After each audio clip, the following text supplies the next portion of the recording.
Hey, it's Max from UNFTR for the MeidasTouch Network, and I gotta say, the Trump economic team is riding the struggle bus when it comes to staying on message. Now, I have some bonkers Scott Bessent stuff because you know how much I love him, but I also have a quick clip that might explain why Stephen Miran dropped off the short list to become the next Fed chair.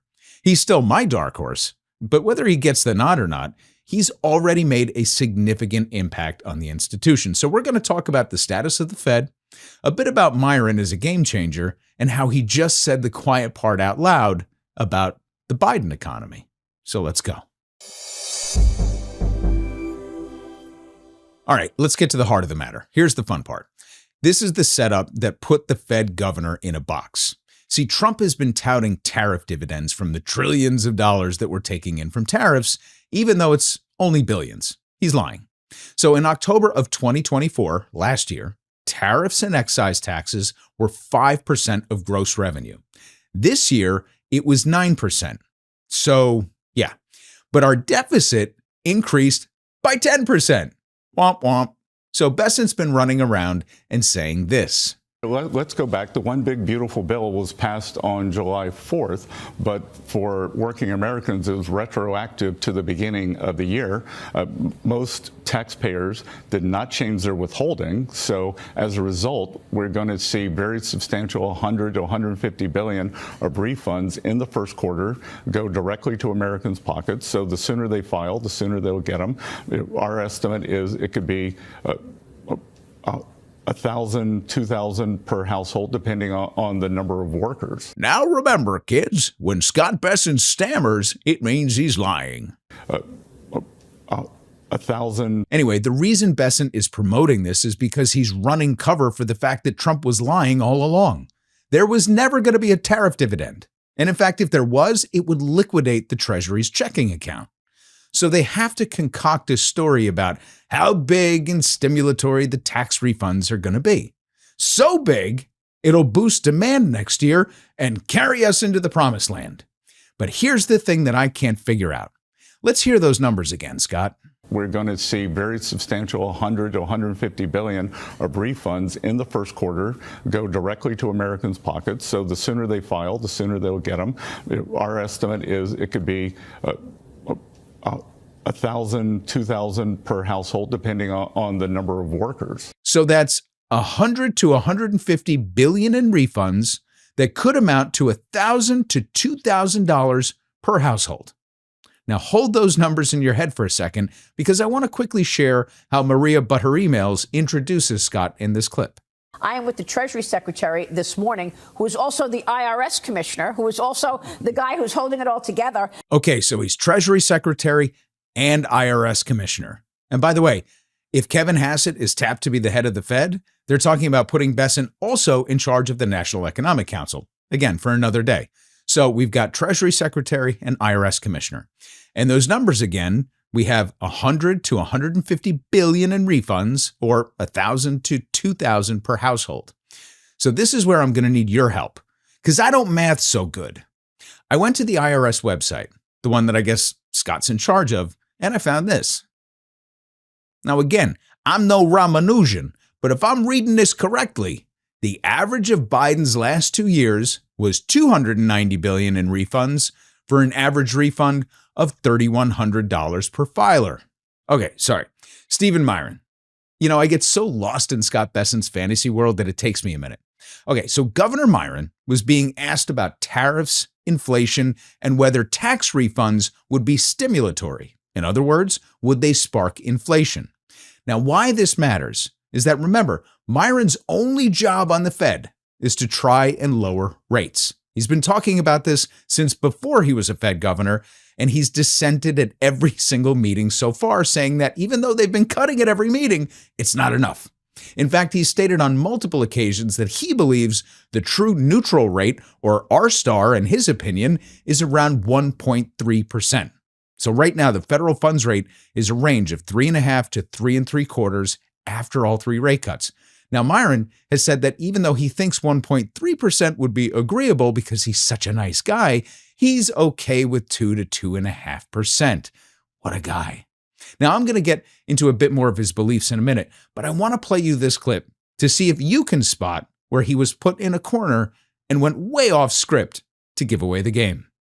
But do you think it was a mistake that when we had under the Biden administration, the American Rescue Plan, Inflation Reduction Act, sending out checks to American consumers? Was that an error? Well, it's not appropriate for for a member of the Federal Reserve do you to think be it boosted describing something as an inflation? error or not. But I do think that if you hit the gas on demand while you're hitting the brakes on supply at the same time, it will result in higher prices. That is an economic. Would $2,000 factor. checks do a similar reaction as we saw by the other checks during the American Rescue Plan? Well, it depends on what's happening on the supply. So two things matter. One is the state of the demand, state of aggregate demand outside of those checks. And if you go back several years, the economy was recovering on its own from COVID, right? COVID was not like, the financial crisis, which had lingering deleveraging effects for a decade plus, which meant that demand was persistently depressed. After COVID, we started getting vaccines, we started getting antivirals, places started opening back up, the economy started returning to normal on its own, and so demand was growing quite healthily, and jobs numbers were beating every month. Did you catch that? To be clear, he's talking about the entirety of Biden's term. The economy was recovering, vaccines are good, things were getting back to normal on their own, growth resumed, and jobs were plentiful. Under Biden. Now, to be fair, where he was going with this was to imply that stimulus from the 2021 American Rescue Plan was inflationary. So there's a chance that high refund checks or a tariff dividend, both of which we just debunked, by the way, could be inflationary. But the difference, according to Miran, is that the Biden stimulus was during an already high growth period. But if we theoretically issued them under Trump, it wouldn't matter as much because, no growth. So kudos to the host for putting him into this very obvious but painful box. Now, a word on the inflation spike under Biden. Now, we've spoken about this before, but let's be clear. Thanks to the work of journalists like Matt Stoller, we know that about 30 to 40% of inflation under Biden was due to corporations jacking up prices precisely because they knew that Americans were more flush with cash than usual. Another 30% was due to material and import inflation because of supply chain snarls, and the balance was normal to slightly elevated inflation. So in a roundabout way, the stimulus did contribute to high inflation, yes, but it also contributed to the historic multi-year profits on Wall Street because corporate America hoovered out the excess funds from our wallets. And we know that because we went through a brief period where consumers both deleveraged by paying down credit cards and were still able to increase their savings.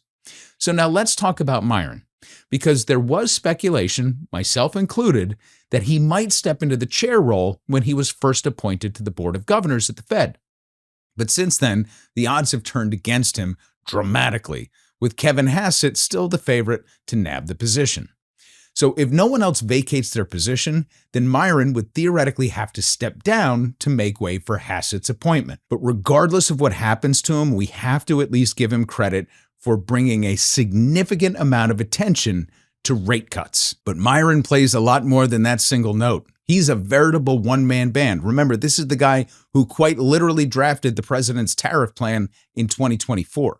And he wrote the policy paper on how to destroy Fed independence through a series of congressional maneuvers that would reorganize the Federal Reserve to make it more independent.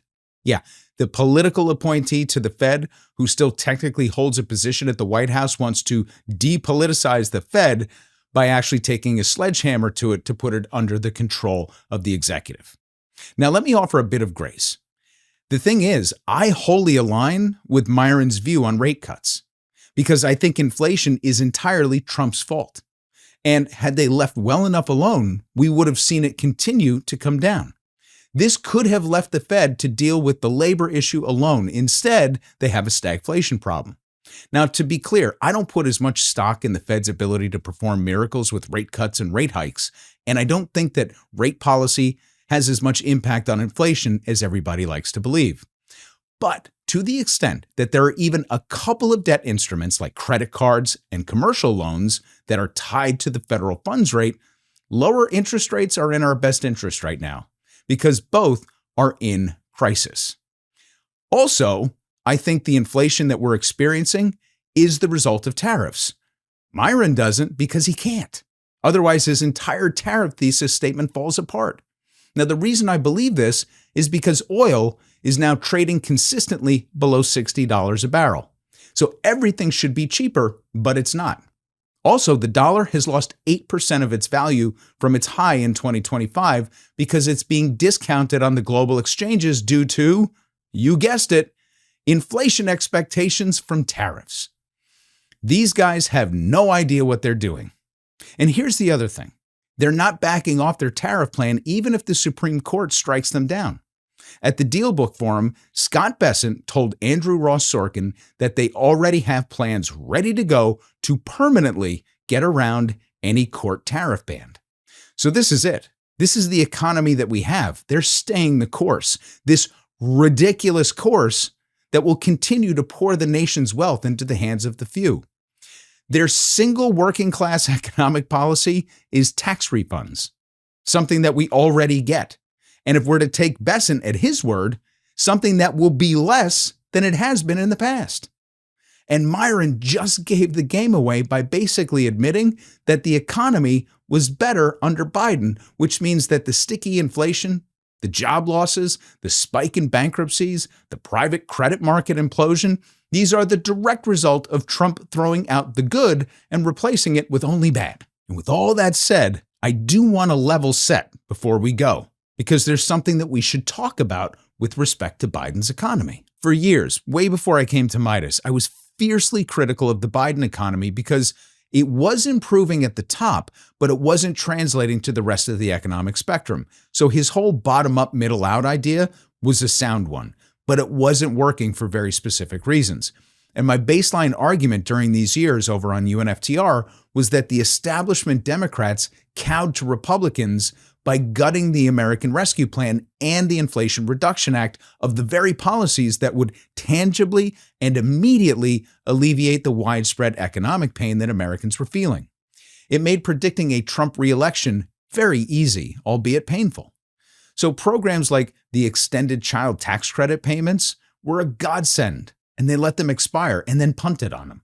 They never even entertained the idea of Bernie's windfall tax that would have brought the greedy corporations that stole our savings to heel. There was a ton of money earmarked for renewable projects and clean energy that wound up on the cutting room floor as well. These things would have created immediate jobs, and people would have had a fighting chance against supply chain related inflation. But we punted on all of it and cleared the way for Trump to own the inflation and affordability narrative, even if he can't pronounce affordability. So there were ideas to bring down the age of Medicare and to extend Medicaid benefits, a conversation that could have put Medicare for all back on the docket. We could have put guardrails in for the AI rollout. And instead, we gave massive tax breaks and generated depreciation loopholes under Trump and incentives to encourage reckless spending into data centers that are already increasing energy costs around the country, especially in poor rural areas and densely populated brown and black communities. We squandered all of it. But as Miran noted, even doing nothing would have been way better than what this economic team under Trump has managed to do. For the MeidasTouch Network, I'm Max from UNFTR. You can find me on YouTube at UNFTR and connect with me on Blue Sky at the same handle. Make sure to check out our website, UNFTR.com, to browse our directory of progressive resources, original essays and articles, podcast archive, and to sign up for our free weekly newsletter. Thanks for watching, and I'll catch you online. Want to stay plugged in? Become a subscriber to our Substack at MeidasPlus.com. You'll get daily recaps from Ron Filipkowski, ad-free episodes of our podcast, and more exclusive content only available at MeidasPlus.com.